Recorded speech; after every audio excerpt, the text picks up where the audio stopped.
बीवी को कपड़ों के बगैर देखना, शौहर और बीवी आपस में कपड़े उतार कर बिल्कुल नंगे हो सकते हैं या नहीं। बीवी को बगैर कपड़ों के देखने के बारे में हुजूर सल्लल्लाहु अलैहि वसल्लम ने क्या इरशाद फरमाया। बिस्मिल्लाहिर्रहमानिर्रहीम। रब्बे जुल जलाल के बाबरकत नाम से शुरू करता हूँ जो दिलों का हाल जानता है। हज़रत जाबिर बिन अब्दुल्लाह रज़ी अल्लाह तआला अन्हु से रिवायत है, उन्होंने फरमाया कि यहूदी कहा करते थे कि जो कोई पिछली तरफ से होकर औरत से अगली जगह में मुबाशरत करता है उसका बेटा भींगा पैदा होता है। तो अल्लाह ताला ने ये आयत नाजिल फरमाई, तुम्हारी बीवियां तुम्हारी खेतियां हैं, इसमें तुम जिस तरह चाहो आओ। हज़रत आयशा सिद्दीक़ा रज़ी अल्लाह ताला अन्हा फरमाती हैं, मैं अल्लाह के रसूल सल्लल्लाहु अलैहि वसल्लम के साथ एक ही बर्तन से गुस्ल किया करती थी। आप सल्लल्लाहु अलैहि वसल्लम मुझ पर साबित फरमाते तो मैं कहती मुझे भी पानी दीजिए। प्यारे दोस्तों, अगर आप अभी तक हमारी इस्लामिक फैमिली का हिस्सा नहीं बने तो कुछ पल निकाल कर चैनल को सब्सक्राइब कर लें और साथ घंटी के बटन को भी दबा दें। इससे आपको दो फ़ायदे होंगे। पहला, आप दीन इस्लाम की बातों से जुड़े रहेंगे। दूसरा, आप हमसे जुड़े रहेंगे। एक और रिवायत में है, वो फरमाती हैं कि नहाते वक्त मेरा और रसूलुल्लाह सल्लल्लाहु अलैहि वसल्लम का हाथ बर्तन से पानी लेने में आगे पीछे होता था। और हज़रत आयशा रज़ी अल्लाह तआला अन्हा फरमाती, ना तो आप सल्लल्लाहु अलैहि वसल्लम ने कभी मेरे सतर की तरफ देखा और ना ही मैंने कभी आप सल्लल्लाहु अलैहि वसल्लम के सतर की तरफ देखा।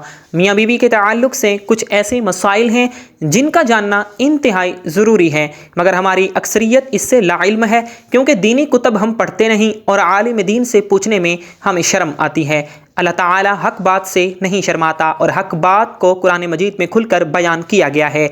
मियाँ बीवी एक साथ गुस्ल कर सकती हैं, उनके लिए एक दूसरे के सारे बदन को देखना जायज़ है। शदओन अमानत नहीं, अलबत्ता शर्मगाह की तरफ देखना खिलाफ अदब और नापसंदीदा अमल है। ख़ासकर जमा के वक्त बात करना मकरूह है, इससे बच्चे के तोतले होने का भी ख़तरा है। इसी तरह उस औरत की शर्मगाह की तरफ नज़र करने से भी बचना चाहिए कि बच्चे के अंधे होने का भी इम्कान है। यूं ही बिल्कुल बरहन्ना यानी बिल्कुल नंगे होकर भी सोहबत ना करें, वरना बच्चे के बेहया होने का अंदेशा है।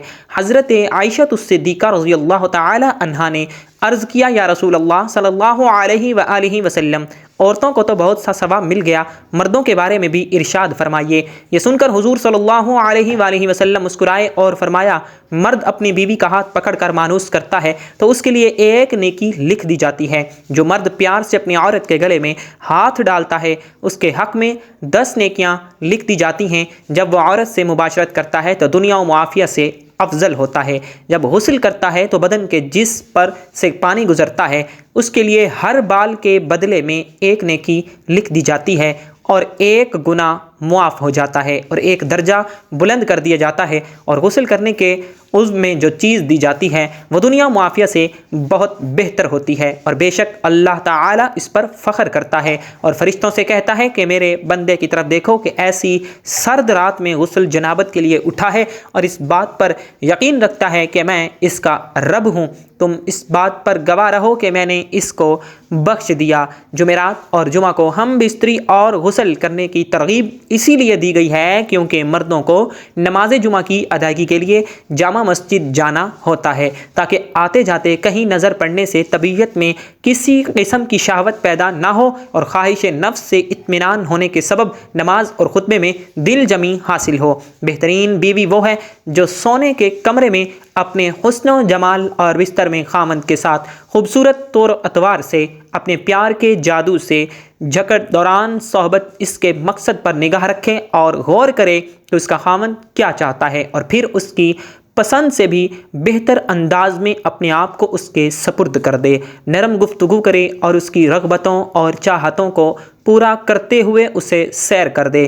कभी भी उसके बिस्तर पर जाने से ना रुके। अगर वो उसके साथ मुकाबलत का ख्वाहिशमंद है तो कता ना करे, क्योंकि अल्लाह ताला रब्बुल इज़्ज़त के वहाँ ये बहुत बड़ा गुनाह है। जब शोहर बीवी को अपनी तबीयत तकाज़ा पूरा करने के लिए बुलाए तो बीवी इनकार न करे। इस सिलसिले में अहादीस मुबारका में वाज़ेह तालीमात موجود ہیں۔ چنانچہ ارشاد نبوی صلی اللہ علیہ وآلہ وسلم ہے، خاوند بیوی کو اپنی حاجت پوری کرنے کے لیے بلائے، اس سے بیوی انکار کرے جس پر شوہر غصے کی حالت میں رات گزارے تو صبح تک فرشتے اس عورت پر لعنت بھیجتے رہتے ہیں۔ دوسری روایات میں ہے کہ رسول اللہ صلی اللہ علیہ وآلہ وسلم نے فرمایا، جب شوہر اپنی بیوی کو اپنی حاجت پوری کرنے کے لیے بلائے تو وہ اس کے پاس چلی جائے اور روٹی پکانے کے لیے تندور پر ہی کیوں نہ کھڑی ہو۔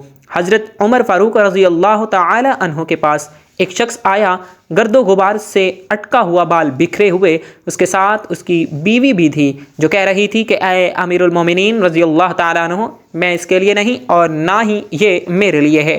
آپ نے جان لیا کہ یہ عورت اپنے شوہر سے نفرت کرتی ہے، اس لیے آپ رضی اللہ تعالیٰ عنہ نے اس کے شوہر کو حکم دیا کہ وہ غسل کرے اور اپنے سر کے بالوں کو تشویر لے اور ناخن قتل کر لے۔ جب شوہر فارغ ہو کر آیا تو آپ نے کہا، اب اپنی بیوی کے سامنے آ جاؤ۔ بیوی نے دیکھا تو دم بخود رہ گئی اور نہ پہچاننے کی وجہ سے پیچھے ہٹنے لگی۔ جب پہچان لیا تو اس کا بوسہ لیا اور دعوے سے دستبردار ہو گئی۔